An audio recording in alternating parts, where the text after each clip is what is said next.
called a silent epidemic.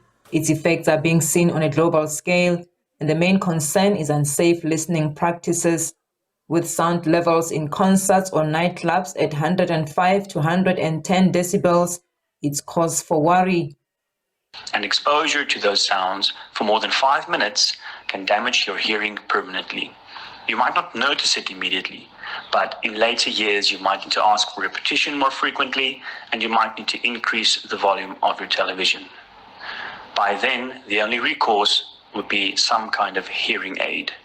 While we do provide South African Sign Language resources, it is time-consuming to learn a new language, and it is much better to prevent the hearing loss in the first case. The World Health Organization says an estimated 430 million people of all ages globally currently have disabling hearing loss. Young people particularly are vulnerable because of their use of listening devices and exposure to loud noise. Some believe that prevention is better than cure. We didn't know that in the long run it will actually affect our hearing. So this study could actually be educational to some of us who like our music way loud. We turn the volume up to the max.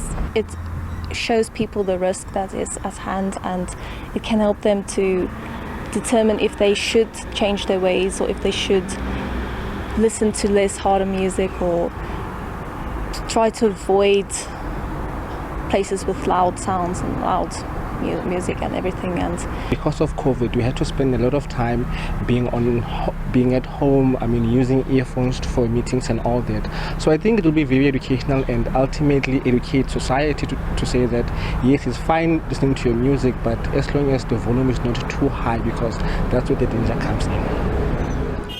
It's estimated that 0.67 billion to 1.35 billion teenagers and young adults across the globe could potentially be at risk of hearing loss. Experts cannot conclusively say which headphones are the safest. However, they've warned against using these devices where there's too much noise. We see patients on a daily basis who have hearing loss, and including young people who already are showing signs of early damage to their hearing due to noise exposure. And we can do specialized tests to pick that up. And certainly the research is showing that those early signs of damage to our hearing is showing up earlier and earlier in young people. So there's definitely an increased use of these personal listening devices in unsafe ways. When you wear your headphones and you're listening to your music, try to listen to it in places where there's not a lot of background noise. Because if there's lots of background noise, we tend to push up the volume. And the higher the volume and the longer you listen to it, the bigger your risk is of developing hearing loss. Companies making devices like cell phones have been urged to warn listeners when the volume is too loud and to include parental locks to restrict children's exposure. Mulimone Mutwe, SABC News, Pretoria.